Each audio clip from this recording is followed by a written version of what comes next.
دوسرا پردہ ہے سطر، جسم کو ڈھانپ کر رکھنا۔ مرد کے لیے سطر کا حصہ کچھ اور ہے، عورت کے لیے پورا جسم سطر ہے۔ مرد کے لیے عورت کا پورا جسم سطر ہے، سوائے چہرے کی ٹکیا کے اور ہاتھوں کے اور پاؤں کے۔ پھر ہے حجاب۔ اگر مسلمان عورت گھر سے باہر نکلتی ہے یا کہیں گھر کے اندر بھی کوئی نامحرم آتے ہیں تو ان سے پھر چہرے کا پردہ بھی لازم ہے۔ محرم کون ہے؟ محرم وہ لوگ ہوتے ہیں کہ جن سے کسی بھی حالت میں کبھی بھی نکاح کا کوئی امکان نہ ہو۔ باپ سب سے بڑا محرم ہے۔ ظاہر بات ہے کہ کچھ بھی ہو جائے بیٹی کا اور باپ کا نکاح نہیں ہو سکتا۔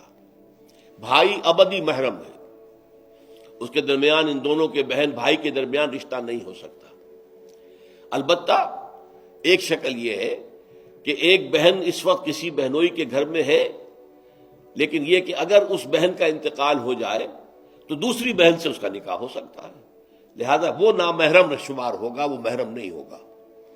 اس حوالے سے وہ جو ابدی محرمات ابدیہ ہیں وہ ہے محرم، اور ان کے سامنے کھلے چہرے کے ساتھ بھی عورت نہیں آ سکتی۔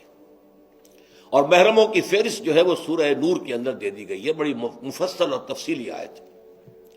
اور چوتھا پردہ یہ ہے کہ معاشرہ غیر مخلوط ہو، مرد و زن کے مابین اختلاط نہ ہو، مخلوط مجالس نہ ہو، دفتروں میں مل جل کر کام نہ کیا جا رہا ہو، اور کہیں کارخانے میں شانہ بشانہ کھڑے ہو کر کام نہ کیا جا رہا ہو، نہیں، یہ معاملہ غلط ہے۔ بلکہ سیگریگیٹڈ سوسائٹی، عورتوں کے دائرہ کار کسی شے پر پابندی نہیں ہے۔ عورتوں کے لیے تفریح گاہیں بنائیں آپ جس میں صرف عورتیں اور بچے جا سکتے ہو ایک خاص عمر کی حد تک، مرد نہیں جائیں گے۔ مردوں کے لیے تفریح گاہیں علیحدہ ہوں گی، وہاں عورتیں نہیں جائیں گی۔ تو عورتوں اور مردوں کے درمیان عدم اختلاط، مدارس ہے، اسکول ہے، کالج ہے، یونیورسٹیاں علیحدہ علیحدہ بنا دیجئے، پڑھیں وہ بھی، یہ بھی پڑھیں، لیکن مخلوط نہ ہو، مخلوط تعلیم نہیں۔ تو یہ جو ہے غیر مخلوط معاشرت، یہ در حقیقت اسلامی معاشرے کا سب سے بڑا امتیاز ہے، سب سے بڑا علم ہے، سب سے بڑا شعار ہے۔ کوئی بھی غیر مسلم جو ہے اسلامی معاشرے میں آئے گا تو سب سے زیادہ بات جو اسے محسوس ہوگی وہ یہ ہے کہ یہاں عورتیں اور مرد جو ہیں وہ آپس میں ملے جلے ہوئے نہیں ہیں، بلکہ ان کے درمیان ایک گویا کہ بہت بڑا پردہ جو ہے معاشرے کے اندر لٹکا ہوا ہے، سیگریگیشن ہے۔ باقی یہ ہے کہ سطر سے آگے جسم جو ہے وہ صرف زوجین کے سامنے کھلے گا۔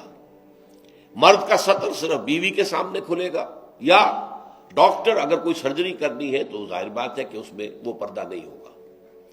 عورت کا بھی چہرہ، ہاتھ اور پیر کے علاوہ جسم کا کوئی حصہ کسی محرم کے سامنے نہیں کھلے گا سوائے شوہر کے یا ڈاکٹر کے۔ یہ سارا جو تفصیلی نظام دیا گیا ہے، اس کا ہدف کیا ہے کہ یہ مرد اور عورت کے درمیان جو کشش اللہ نے رکھی ہے، زبردست کشش، یہ کشش اگر نہ ہو تو تمدن کا یہ ہنگامہ ہی نہ ہو، شادیاں لوگ کریں ہی نہ، اور لوگ جو ہے یہ مشقتیں اور یہ مصیبتیں جھیلیں ہی نہ۔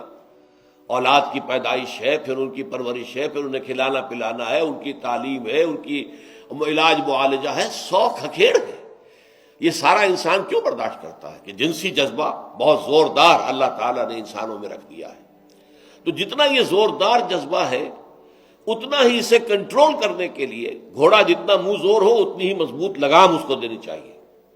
لہذا اس کے لیے یہ حدود اور قیود عائد کر دیے گئے تاکہ جو سیکشول ارج ہے یا سیکشول اٹریکشن جو کہ جنسی طور پر انسان کے اندر ہے، مرد میں بھی ہے عورت میں بھی ہے، وہ کل کی کل زوجین پر مرتکز ہو جائے۔ شوہر کا وہ پوری سیکشول ارج جو ہے وہ اپنی بیوی پر مرکوز ہو، بیوی کی وہ پوری جو سیکشول ارج ہے وہ اپنے شوہر پر مرکوز ہو، ادھر ادھر نگاہیں نہ بھٹکیں۔ مبادا کہیں جا کر کسی مرد کی نگاہ میں کوئی عورت کھب گئی، اب ظاہر بات ہے کہ آنکھ سے ہو کر وہ تصویر جو ہے نہا خانہ دل میں اتر جاتی ہے، پھر وہ خوابوں میں آئے گی، خیال میں چھائی رہے گی، نتیجہ کیا ہوگا؟ اپنی بیوی کی طرف سے توجہ ہٹ جائے گی۔